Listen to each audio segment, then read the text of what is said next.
Hello everybody, welcome back. We're going to be playing another game of Total War Warhammer today. And I am the strategy professor. This is going to be another multiplayer game. This is the stat sheet from the last game that I played. Well, I guess I probably shouldn't do that because that's... pretend you didn't see that. Kind of spoilery if you want to go back and see the last game. It was a really good battle, so do check it out. We're just going to go ahead and get right back in here, though.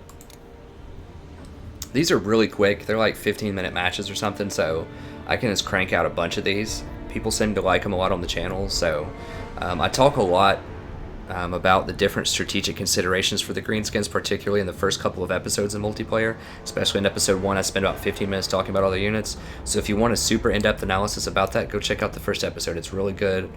From what I remember, it's a pretty solid battle. And yeah, you can learn a lot about it. I am learning a little bit as we go on. So against undead, I really need to kill necromancers if they have them. The healing is just huge. Okay, so I need to pay attention here for sure. Okay, so we're going against... I'm kind of getting sleep deprived too. I should probably stop before I lose more games. But I'm having fun with it. Okay, this is a pretty good build for Empire. I think I designed this originally with Empire in mind, so I'm okay with this. I think we might need some more biggins.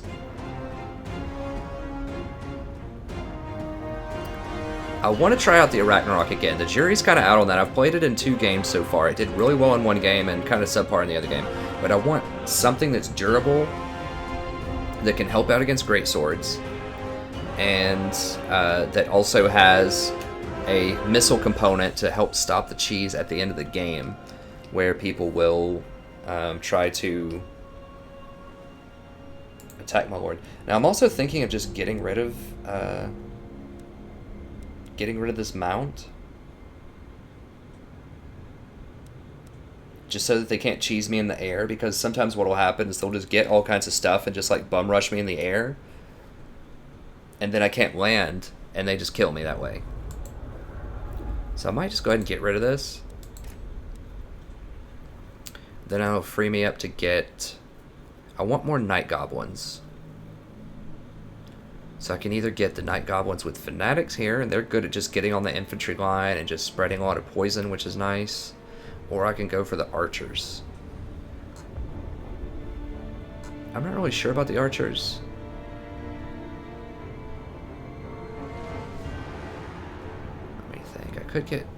Can't get rid of one of these. I mean, I could also just get one more Savage Orcs if I want, instead of Night Goblins. That would be a more efficient use of cash.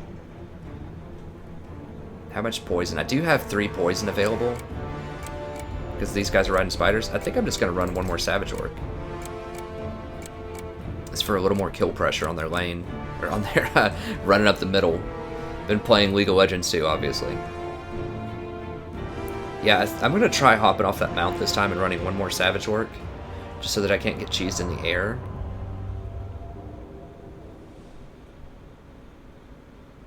It's entirely possible that I should have gotten some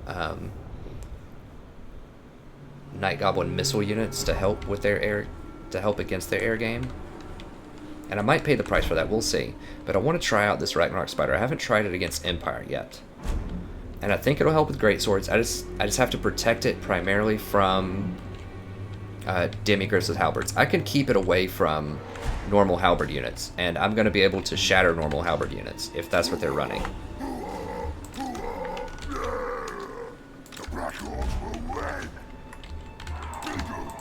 So these are going to be my anti-cav units, kind of my cavalry.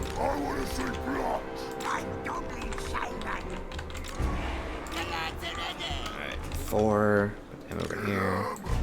We'll put her with my special ops unit here. Secondary infantry. So I want to step back pretty far.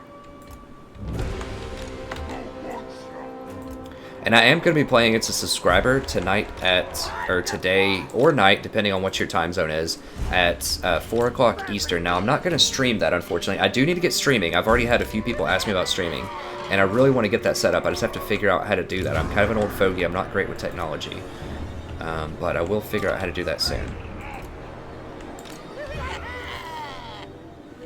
Okay, that's a really wide range of cannon, or of fire, so I think stepping back a little bit is probably fine. I should be able to hit stuff here. He might even be able to hit me a little bit here, so I need to back way up. Because ideally, what I would love to do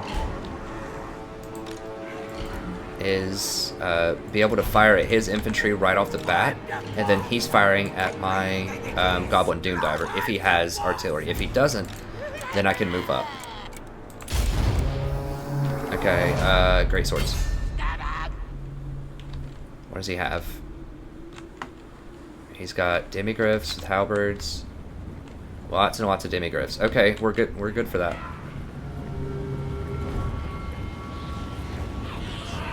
So he's trying to walk outside of range. He's not going to be able to run too far, though. We want these great swords out of there. Now, the halberds are not going to be good. Like, we have to protect this Ragnarok spider. Now, the good thing is she can still shoot. How many dudes are on this? There's a lot. It says it does 48, but I don't know if that's with each person or what. I think there's like 8 on top. So these Biggins should do pretty well. And the rest of our unit should do okay.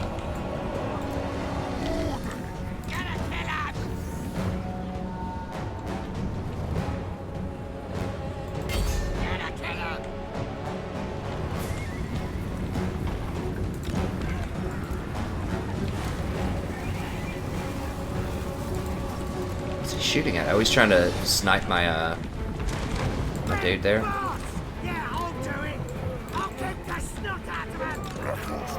Is he gonna try to come down on me?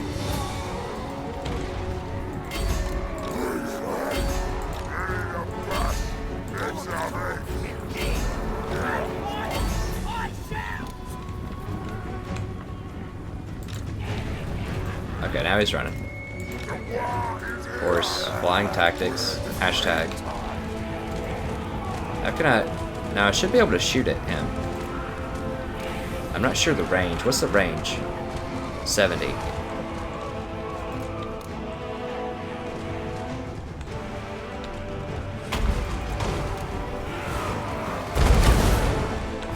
What? That did 4,000 damage. She starts with 8, right? Are you serious? That spell does 4,000 damage. Alright. Let's just get in here and smash him.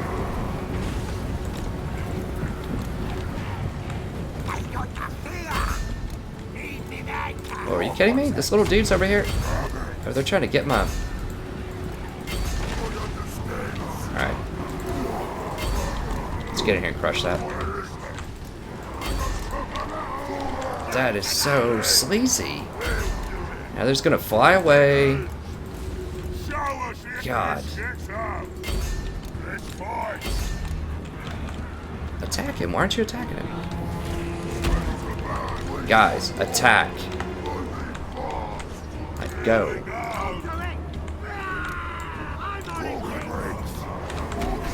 How many freaking cowards? That's so frustrating. Okay.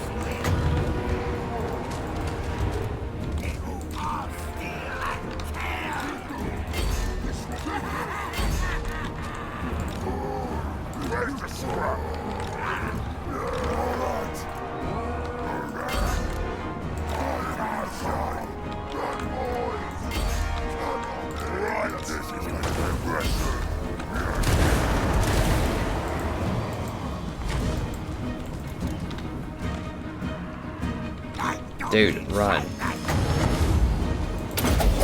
Actually, no. Cancel. But whatever, it's fine. Okay, so they're gonna go for my goblin again. Guys, get over. Oh, it's netted, Amanthok or whatever.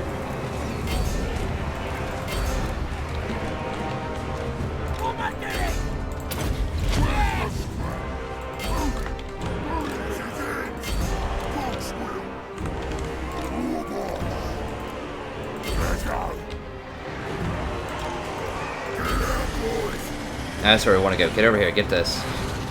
Over here. As in move. Disengage. Get over here. Get that. They're probably going to kill that. Guys, move. Holy God.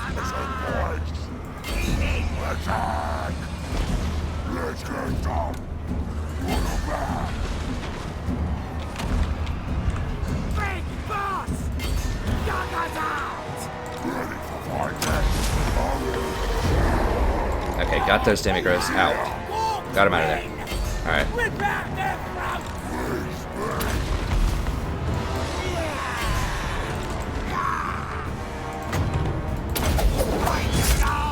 He's spending so much time on this guy.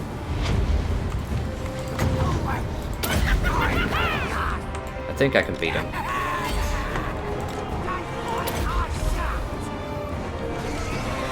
Alright, let's run him out of there. I don't want him to be surrounded by halberds. As in move, like, get out. They're gonna go for my large spider, probably. Okay, whatever, that's fine. Get over here, guys. Get in here.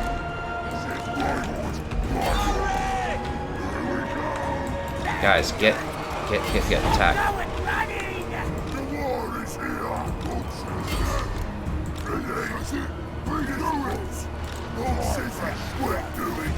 I'm the boss.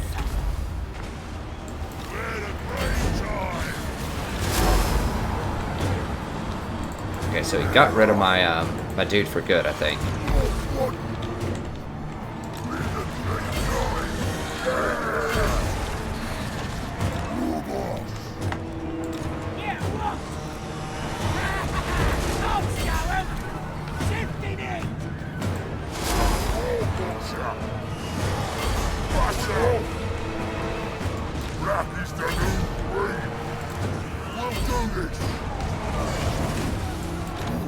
Alright, let's rotate over here.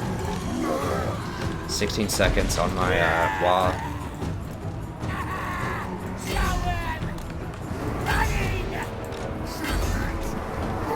Surround him, kill him before he, don't let him take off.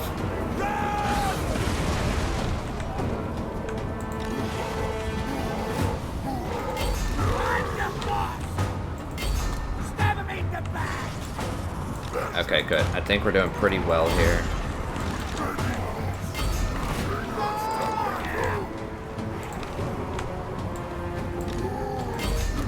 I need to make sure I run these guys down so they don't rally back. Does he have something that's rallied back? How is he not forced to land yet? Here we go, Sleaze Tactics 101, but I actually have a ground-to-air unit this time, so...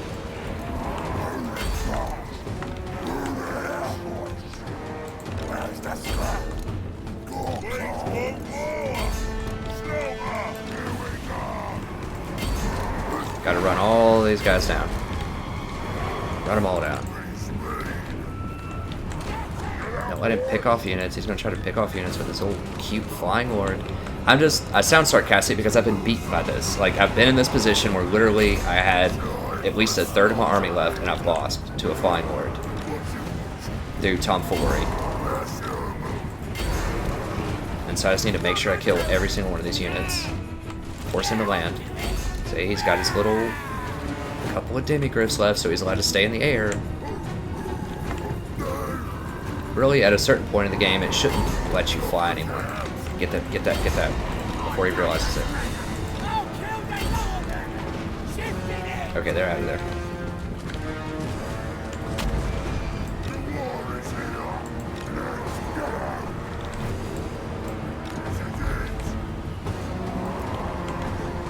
I need to have my my spider over here so I can shoot at him though. Come on, come on.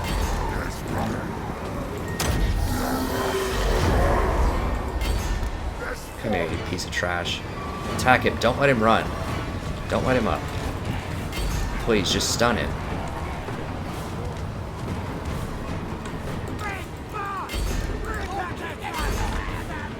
Yeah, stay with him. Let's go chase him around and shoot him with our ammo. I think we should have a good chunk of ammo left.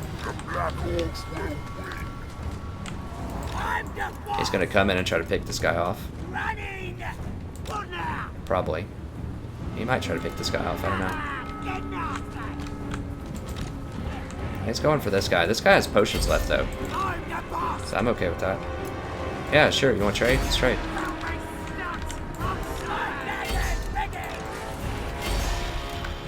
what else is left? So he's got these halberdiers. I better win this. Okay, he's about to have a problem. Okay, thank God. It shouldn't even be a Pyrrhic victory. Like, I had half my army left. It's ridiculous. Like, these flying lords. I mean, yeah, I can get some flying lords too. I mean, look at this. How is that Pyrrhic? Like, I mean, I guess, according to the losses, but I don't know. I had a lot of stuff left. So yeah, that Arachnarch Spider was really good in that one. I mean, they were even focus firing it a little bit and trying to snipe it with lords and things, and it still held up. It wasn't as much of an anti-cheese at the end as I hoped it would be, but it was something. So I could have still flown around it and shot at it with the... It would have at least dropped his vigor down quite a lot with the poison. And he's just pretty good against greatswords. So the greatswords did a lot of work. I mean, they did the most damage as they usually do. But we're able to neutralize them to some extent with the Arachnarch Spider. I was a little bit worried when he came at me with... that's a pretty sweet name, by the way. When he came at me and took out my lord. But you have to remember, this guy only costs... How much does he cost? Let me see. I feel like he's very cheap. Yeah, he costs 382 gold. So he was spending, both of his lords were over there messing with this Goblin Knight Shaman, who is very powerful, and you do want to take him out. But while they're over there playing around with that, all of my lords were attacking their Demigryph Knights and attacking their major front line. So... And he got to rally back anyways and still cast like 2 or 3 sneaky stab-ins and a couple of itchy nuisances, I think. And that was enough to turn the tide of the battle. So he has to devote serious resources, like 2,000 gold worth of resources, to knock out my 400 gold. So that was a pretty efficient trade of resources. The Doomdiver was okay. It wasn't great against his composition in particular because he didn't have any ranged units. It was just straight old Demigryphs. So if I would have known he was going to run that many Demigryphs, then I would have probably gotten rid of the Doomdiver, gotten rid of 1 Savage Orc, and just put in 2 more big uns. And that probably would have been helpful. I still think a little bit more poison would be good. I would really like to squeeze in just like another Night Goblin. I don't remember what I substituted there, but I think squeezing in just at least 1 Night Goblin, even if it's not with Fanatics, just normal Night Goblins, just to put some poison on units, I think would be very helpful. I mean, their stats aren't terrible. They're okay. I mean, 26, 24, 27. So yeah, they're not going to stand up to great swords or anything like that. But they do have a silver shield, so they can block a lot of missiles. And they just have poison attacks. So that's really what I'm after, just 400 gold for some poison. It's pretty good. I mean, I do have poison on these guys, which is nice. And then I have poison on the Arachnarch Spider. But poison is just such a good debuff that I think paying 400 more just for a fodder unit that you can throw in there and put poison on people is useful. Especially these Night Goblin Fanatics would have been great if they're charging into me, and then they just get some, you know, Fanatics to the face with the Demigryphs. That would have been helpful. But, okay, that's going to be it for this video. Hope you enjoyed it. Let me know what you think about this composition and about these last few videos in general. I think it's been very close competitive fights for the most part in every video. Like, I really thought I was going to lose this one. So, how did I pull it through? I mean, I just ended up getting the full surround. So I think what happened is I ended up crushing his Demigryphs on the left. I don't think he microed them very well. After I crushed that group of Demigryphs, I was able to take that unit of, I think it was a big boss, and an Orc Biggin that I sent out there to take care of it. After we took care of that, we were able to flank around and get behind him, and then just start the collapse from the left side and work our way to the right. And then eventually we had our units from the right that had been held up with that net of Amenthok were freed. And we got to get around and flank their Demigryphs. Because their Demigryphs flanked into my back on that side. While he net of Amenthoked a couple of my units. They couldn't get to it. But then once they broke out of the net, then I was able to flank his Demigryphs and completely surround him. And the Arachnarch was in there just holding down the fort. I mean, they do get a bonus versus large, but this thing still has 150 armor. So that's a lot of stuff to crack through. I'm really surprised it doesn't have scaly skin, considering it has that much armor. Maybe they just thought they'd be overpowered. I don't know. I mean, it's not scaly. It's like I would think it would have a pretty thick carapace, but anyways, they do have 200 ammo. I'll have to try them out or just see if I can find a video about them for multiplayer, but it didn't look like I could control what they shoot at. They just shoot. They have a range of 70. So I suppose missile damage 19. Shown over 10 seconds. Reload time 5 seconds. So I'm not sure what that... So it's 24... Okay, so it's 24 per round. So maybe each goblin does like 6 or something. That would make sense if they're just like normal goblins or night goblins. Let's see, night goblin archers do 16 each. So it's pretty close to that. You know, if one night goblin hits for like, I don't know. That seems like that's what it is. That's what the number is it's 48 per 10 seconds. So it's not a huge amount of missile damage, but it's okay. And it applies poison.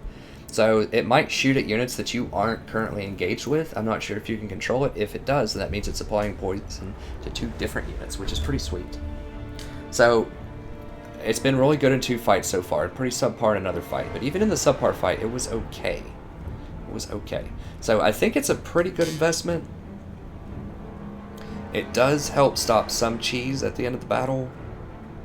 I mean, they had, what was that, 3 demigriffs with halberds, and it managed to survive till the end of the fight and killed like 80 things. And they basically had, and every single thing they had on their front line, just about, they had like 3 battalions of halberds and like 3 greatswords or something like that. So over half of their army got a bonus versus large, and we still were able to keep the thing alive and get, you know, somewhere in the neighborhood of 80 or 90 kills. So that's saying something. It's very strong. It's very durable for the most part. It can get focused down, but if you put it in the right situation, it's strong. Okay, that's going to be it for this episode. I hope you enjoyed this. Certainly had a great time making it. That was definitely a nail-biter of a fight. Really fun. If you did enjoy this, check out the other multiplayer battles that we have on the channel. We have a ton of stuff for every faction. Not a ton for each faction, but a ton overall, and some stuff for every faction. I'll put it that way. I have quite a few Greenskin videos now, and I have quite a few Dwarf videos. I have a good little chunk of Chaos videos, and then I have just a couple sprinkled in of every other faction in there. So I will definitely play the other factions, but like I said, I'm trying to do a lot of Greenskins just because I think they're the most versatile, they're the most fun strategically to plan for, I think. And I feel I'm the most competitive with them. So I've only lost, I think I've lost 2 games with them, so I'm something like, not every win's on the channel either, so I'm something like 8-2, 7-2, something like that, I think, so far with the Greenskins. So it's a pretty good winning record. Not a huge sample size, but I'm digging them so far, and the thing is, every time I lose, I feel like there's something else I could do to potentially counter it that's like a good counter. So there's all sorts of different options, and it feels like almost every battle I tweak something with my army composition to try to optimize it a little bit more as I learn, and sort of suit it to my taste and my style. But I do like them a lot. They're a ton of fun, but the other factions are cool too, so check those out. We also have legendary campaigns if you haven't watched any of those yet on the channel. I think they're awesome. I think they're a lot of fun. They're the kind of thing that I would want to watch. That's what I always try to design, or what are things that I want to watch that other strategist aficionados would love watching, right? Other people that love strategy games. So they're pure campaigns, which means that we don't abuse the auto-resolve system. We do auto-resolve sometimes. You know, if it's like 20 on 4 in a town or something, we'll auto-resolve, of course. But you know, if I think the fight's going to be a lot closer than auto-resolve indicates, I'm going to fight it. Even if I lose more units, I'm going to fight it because I want the challenge. I want the honest results. I don't want to auto-resolve my way to victory. I will say this. In a campaign, I won't spoil anything, but a recent campaign that I've filmed, there was an auto-resolve chance for me to win. It was giving me the yellow bar at about 80 or 90% against an army. And I had, I think, a 20 stack of pretty highly developed units, probably about mid-tier units, tier 3, mostly units, and he had a stack of mostly tier 1 and 2, but there were 2 of them, so they had like 34, 35 units, and they all got legendary stats, which scale extremely well. Check out, if you're wondering just how big the stats are in Legendary, look at my Dwarf video number 11. There's a guy in the comments named Zoo Devil, TZU Devil, and he gives a link to a video that he did on his channel that explains Legendary stats, has a good statistical analysis, he has graphs, he has examples that he shows with live battles. It's a great channel. You should definitely check him out. TZU Devil, he does a lot of analysis type of stuff like that. He's a fellow small and growing channel like myself, so we've got to look after each other. Give a shout out to him. He really does have some high quality content though, so do check it out. But the stats are just tremendous, and auto resolve was giving me 80 or 90% chance, and I was like, there's no way I might actually even lose this, so I'm definitely going to fight it. And I fought it, and it was a really close battle. It was really tough, and I lost. It was giving me 80% chance to win, 90% chance to win, and I lost. And it's not that I'm a bad player, it's that auto resolve doesn't work very well, and it can't work very well. I explained this a lot in the Beastman campaign. If you want to hear me talk about auto resolve, very first episode, that's a great campaign, by the way. You should definitely check out Beastman. They're a ton of fun, worth every penny of $20. I guarantee it, and I explain why in episode 1. So go check that out. I talk about auto resolve, but auto resolve is just not designed to be a substitute for good strategic gaming. It's just not. So you just have to fight these fights if you want the good, honest challenge of it, and sometimes you're going to lose. It said I had an 80% chance to win, I lost it. And I think I'm a pretty decent player. As I explained either earlier in this video or in other videos, I've beaten the number 2 person on the leaderboard chart for multiplayer. Like, I'm a decent player. And in another campaign, auto resolve was giving me less than a 5% chance to win, and I beat it. So what this boils down to is I don't abuse the auto-resolve system. We go for real challenges, real campaigns. It's a lot of fun. Auto-resolve system can very easily be abused if you're interested in that. But I think anyone that's a true fan of good strategic gaming would want to not abuse auto-resolve and just appreciate the game. It's such a wonderful game. I don't know why people would want to ruin it by abusing auto-resolve. But anyways, we don't do that in my campaign, so do check it out. Ton of fun. And if you watch a few videos and you're interested, consider commenting. I respond to comments within 24 hours usually. I'm very happy to answer questions. I love, taking tips and advice, learning. Lots of people have given me awesome hints to help me become a better player. And I greatly thank everyone who has commented. I really enjoy the conversations. I really enjoy learning. That's what I'm all about here, is trying to build a great gaming community of good, strategic, critical thinking. I would like that to transition over to education as well, but realistically, I understand that's not going to happen all the time, and I know that a lot of my core demographic here are 25 to 34, at least that's according to YouTube, so a lot of those people are, a lot of viewers are probably out of school, but either way, I want to build just a tremendous, awesome, fun community, and it's really coming together, and I'm very excited. So thank you to everyone who's commented, liked, subscribed, even just watched a ton of videos. It just really helps the channel grow. So anything that you can do to chip in, even if it's just watch more videos or just click a like or anything like that, if you don't want to commit to the full sub, you want to watch a few more videos first and see how you feel, I can respect that. I can definitely respect that. So, but anything you can do, then enjoy it. Just keep watching videos until you want to like, subscribe, and sub.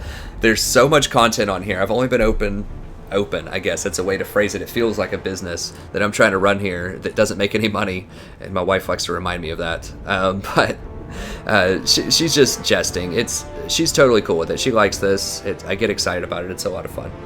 She can appreciate some good side hobbies. She plays a lot of music herself. We travel 2 states away often, and she plays clarinet and saxophone.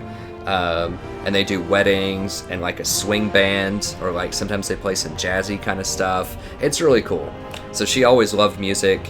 She was on a scholarship for music in college, but now she, just is kind of a middle management type of position at a corporate furniture installation company.